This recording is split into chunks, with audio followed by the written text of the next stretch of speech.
May 12, 1997, 3:42 p.m., Sam Ash Music Store, 48th Street, Manhattan. On the third floor of the massive store where professional musicians came to buy hundreds of thousands of dollars worth of equipment, 43-year-old store manager David Klein was about to make the most costly mistake of his career. But David didn't know that yet. In fact, he believed the exact opposite. He could never have imagined that the hooded man walking through the door would teach him the greatest lesson of his life. David Klein was no ordinary store manager. He had been selling audio equipment since 1979. He knew the technical specifications of every microphone, from Neumann to Shure, from AKG to Sennheiser, by heart. He didn't just sell products to customers, he gave them lessons in the science of sound. To David, the world was simple. Expensive equipment equals high-quality sound. Cheap equipment equals amateur results. This formula had worked for 18 years. Why should it change now? David's father was also a music equipment salesman. In the 1950s, he ran a small shop in Brooklyn. Little David had watched his father sell a saxophone reed to Charlie Parker when he was 8 years old. "Look, son," his father had said that day, "great musicians always use the best equipment. For them, there's no compromise on quality." That lesson was etched into David's mind. 35 years later, he still held on to that belief. That day, he was working in the professional audio section on the third floor. The display cases were filled with $5,000 Neumann U87s and $3,000 AKG C12S. These were the products David took pride in, microphones used on Grammy-winning albums recorded in legendary studios. When David sold these, he felt not just like a salesman, but like an ambassador of art. At 3:42, the doorbell rang. The man who walked in was wearing a purple hoodie, sunglasses covering half his face, worn-out jeans, and scuffed sneakers. David gave him a glance and immediately categorized him. Probably has a $500 budget, maybe just browsing, not a serious buyer. Do you think David is right here? Or Prince? Leave a comment. The man approached the display cases. Slowly, carefully, he examined the microphones. His hands were in his pockets, but his gaze was sharp and focused. He looked at each model for a long time, reading the labels. David stood up and walked toward the man. "Can I help you?" he asked, his voice carrying more impatience than hospitality. The man turned and spoke quietly. "I'm looking at the microphones." David raised his eyebrows. The man's voice was soft, but there was something in the way he spoke about the microphones, as if he recognized them. "What kind of microphone are you looking for?" David asked. "For a live performance. I'm going to give a concert at Madison Square Garden." David smiled. MSG. Of course. Every amateur musician dreamed of such big things. David heard claims like that at least 3 times a week. Musicians playing at small bar gigs would come in, say, "We're going to make it big," and then never be seen again. "I see. You need a serious microphone for MSG. Take a look at that display case." David walked over to the glass display case. Inside sat the store's most expensive microphone, the Neumann KMS 105 $900. This is a MSG quality microphone, the Neumann KMS 105. Supercardioid polar pattern, low handling noise, excellent feedback rejection. Beyoncé uses this, U2 uses this. This microphone was designed for the MSG stage. He paused for effect. $900. The man shook his head. He didn't flinch, didn't breathe. He just shook his head. David interpreted this silence as hesitation. "Look, I get it. It's a serious amount. But this is an investment. You'll be working with this microphone for 10 years. The sound quality is flawless. A famous R&B singer came in last week and bought 3 for a world tour." The man leaned forward slightly, examining the microphone without touching it. "Are there any other options?" David's expression changed, something between surprise and disdain. "Do you mean something cheaper?" "Something simpler," David sighed. "Look, if you're performing at a venue like the MSG, you can't go on stage with a cheap microphone. The stage acoustics, the sound system, the crowd noise, quality equipment is a must. You don't want to look like an amateur in front of 20,000 people." The man straightened up and looked directly at David for the first time. "Then what's over there in the corner?" David turned to look in the direction he was pointing. The man was gesturing toward the store's cheapest section, the left wall. The microphones David had stopped looking at. These were returned items, models with minor damage too slight to be sold in boxes, equipment being sold at a discount to clear inventory. The man walked over to that corner. David watched in astonishment. The man went to the bottom shelf. There, behind a cardboard box, sat a dusty Shure SM58, the classic live performance microphone, sturdy, reliable, but not at all flashy. A price tag made from masking tape was on it, $80. At this point, most people would say, cheap equals bad, so if it were you, which one would you choose? The man bent down and picked it up. David called out from across the store, "Sir, that's just a returned item. It came back last month. To be honest, it's not suitable for MSG. If you're looking for something of higher quality..." But the man wasn't listening. He was examining the microphone. He turned his head to inspect every angle, felt its weight, examined the grill, and checked the cable. David approached him impatiently. "Look, this microphone is old technology. It's had the same design since 1966. No innovations. It lacks the advanced frequency response and sophisticated electronics you find in modern microphones. It's just a simple microphone." The man stood up, still holding the microphone. He looked at David and asked very quietly, "Can I perform at MSG with this microphone?" David laughed. "Technically you could, but why would you? A $900 Neumann gives you crystal clear sound. This $80 Shure just gives you average sound. 20,000 people will hear the difference." The man nodded. "I get it." Then he took off his glasses. David's heart stopped. That face, those eyes. No one in the world didn't recognize him. "Prince," David said, his voice cracking. You're Prince." If you're thinking everything's turned upside down right now, hit the subscribe button. Prince smiled slightly. "Yes." David couldn't speak. His mouth was open, his eyes wide. His brain's ability to think had completely shut down. He'd been in this business for 18 years. He'd sold gear to hundreds of famous musicians. But Prince was different. Prince was a legend. "I'm taking this microphone," Prince said calmly. David's eyes drifted to the $80 Shure, then to Prince, then back to the microphone. But I showed you the Neumann, $900, MSG quality. You're Prince. You don't use cheap microphones." Prince gently placed the microphone on the counter. "David," he read the name on the price tag, "everything you know about microphones is wrong." Silence. "What do you mean?" David whispered. "You look at the price. I look at the function. You see the technology. I see the history. You look at a $900 Neumann and see prestige. I look at an $80 Shure and see every legendary performance." Prince picked up the microphone again. "Do you know how long this SM58 has been in production?" "Since 1966, David said automatically. 30 years, without a single change. Do you know why?"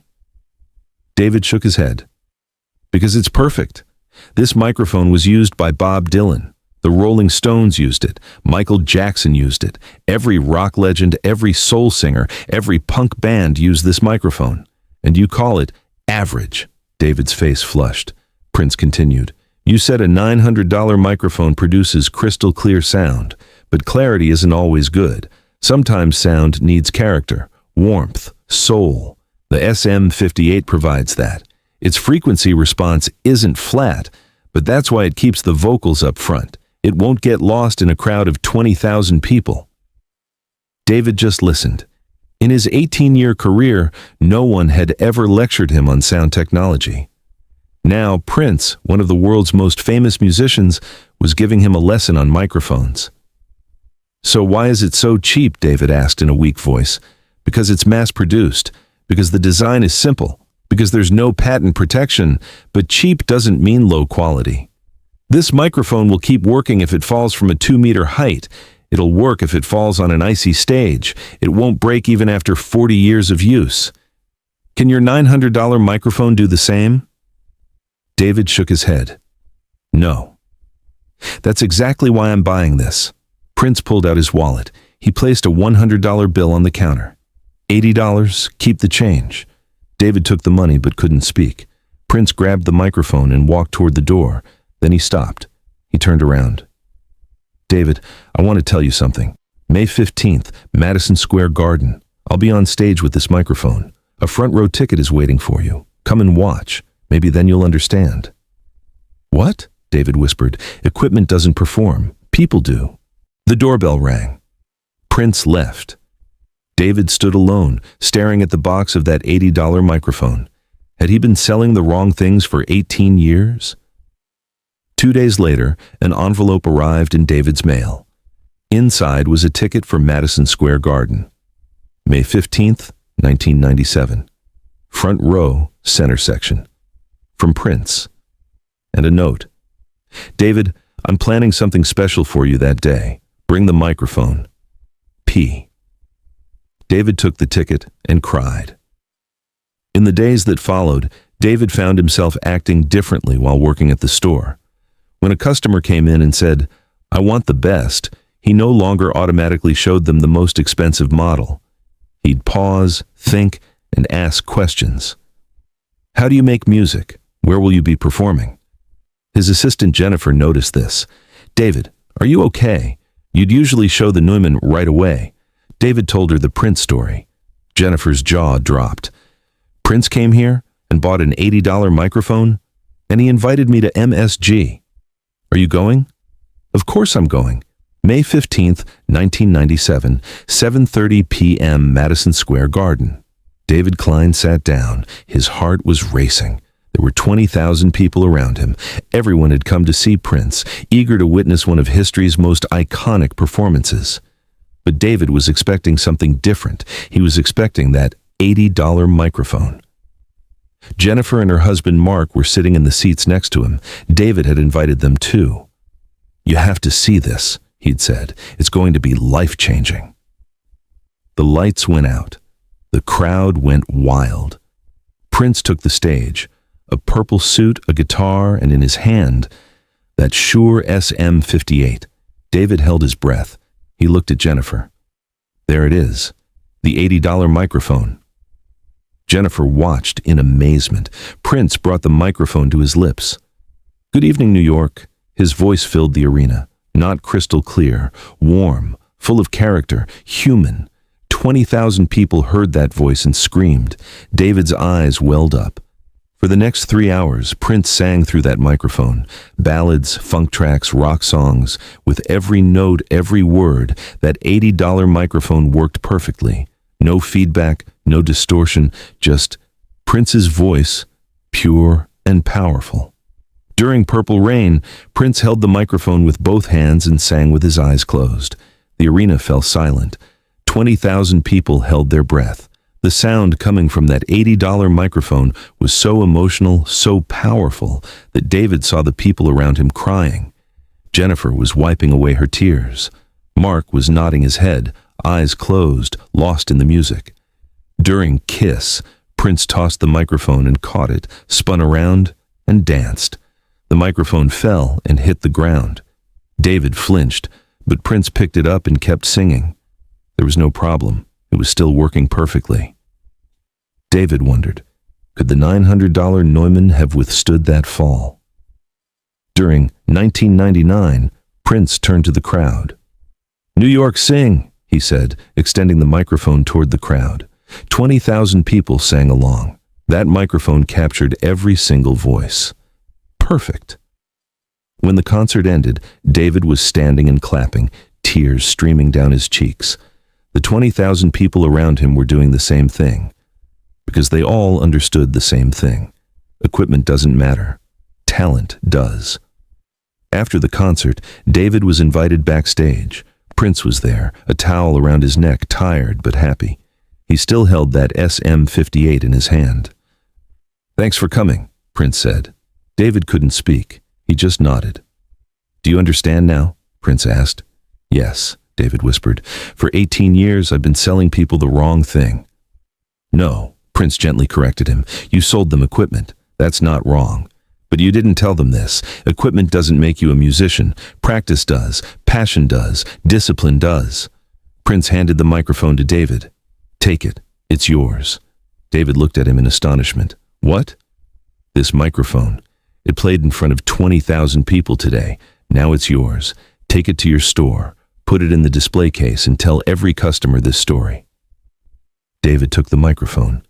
His hands were shaking. "Prince, I don't know what to say." "You don't need to say anything. Just teach what you've learned. Will you do that?" "I promise." David looked up. "What should I do when I get back to my store?" Prince thought for a moment. "Sell the expensive microphones, but sell the cheap ones too. And tell customers this: the best microphone is the one that will give them the best performance when they hold it in their hands. For some, that will be a $900 Neumann. For others, an $80 Shure. The difference lies in the person, not the equipment." David nodded. "Thank you." "Thank you," said Prince, "because you reminded me of that microphone. Sometimes we forget the simple things." May 16th, 1997. David returned to the store. He implemented a new policy. He no longer simply recommended the most expensive equipment to customers. He asked them questions. How do you make music? Where will you be performing? What's your budget? And then he sold them what they needed. Sometimes a $900 Neumann, sometimes an $80 Shure. He placed the microphone Prince had given him in the display case. Next to it, a small sign. Prince, May 15th, 1997, Madison Square Garden. He performed for 20,000 people with this $80 microphone. Equipment doesn't make a musician. People make music. Has there ever been a moment in your life when you chose the right thing over the expensive one? If so, share it in the comments. In the first week, 47 customers came to look at that display case. David told each of them the story. Some bought the Neumann, some bought the Shure. But they all left having understood one thing. Price isn't everything. A young musician came in. Alex, 19 years old, was about to record his first album. "I want the best microphone," he said. The old David would have shown him the Neumann and made a $5,000 sale. The new David asked, "What's your budget?" $500. David showed him the Shure SM57, $100. Van Halen recorded their first album with this mic. Bruce Springsteen recorded Born to Run with this. Is that enough for you? Alex's eyes welled up. Are you kidding me? No, equipment doesn't make you a musician. You make the music. Alex took the microphone. 6 months later, he came back. My first album is out. I used that microphone. Thank you. David smiled. Thank Prince. He taught me. But after every sale, he told the same story. Prince came here one day. He turned down the $900 microphone. He bought the $80 microphone, and he gave a perfect performance in front of 20,000 people at Madison Square Garden. Here's what I'm going to tell you. Equipment doesn't make you a musician. You turn the equipment into music. April 21st, 2016. Prince died at Paisley Park. David closed the store for a day. He hung a sign in the window. Closed in honor of the man who taught me that it's not the equipment that matters, but the person. The sign stayed up for a week. Then David had it framed and hung it behind his counter. It's still there. 2024. Sam Ash Music Store is still in business. David, now 70, still runs the store. On the wall behind his counter hangs a framed photo. Prince at MSG in 1997 holding a Shure SM58. Next to it is that 2016 sign, and beneath both of them is a small plaque David made himself. May 12th, 1997. Prince taught me that value isn't always in the price. An $80 microphone changed my life, not for what was sold, but for the lesson it taught. Look at function, not price. History, not technology. Truth, not prestige. David Klein. David gave an interview in 2023 for a documentary about Prince. Do you regret not knowing him? They asked. David replied with tears in his eyes. Every day. But I'm also grateful I didn't know him, because if I'd known he was Prince, I would have treated him like a VIP. I would have shown him the most expensive microphones, and I wouldn't have learned a thing. But he walked in as a guy in a hoodie, and I underestimated him. And that's exactly what I needed. a lesson in humility. If he'd walked in as Prince the Legend, I wouldn't have learned a thing. But he walked in as an ordinary person, and I learned everything. If you could tell him something, what would you say? David's eyes filled with tears. Thank you for not destroying me, for teaching me, for seeing value in an $80 microphone, and for reminding me that expertise without humility is just arrogance. That day, you didn't just find a valuable microphone, you found a worthless salesman and made him better. David looked at the price, Prince looked at the value, and an $80 microphone gave 20,000 people an unforgettable night. Don't forget to subscribe for more real stories like this.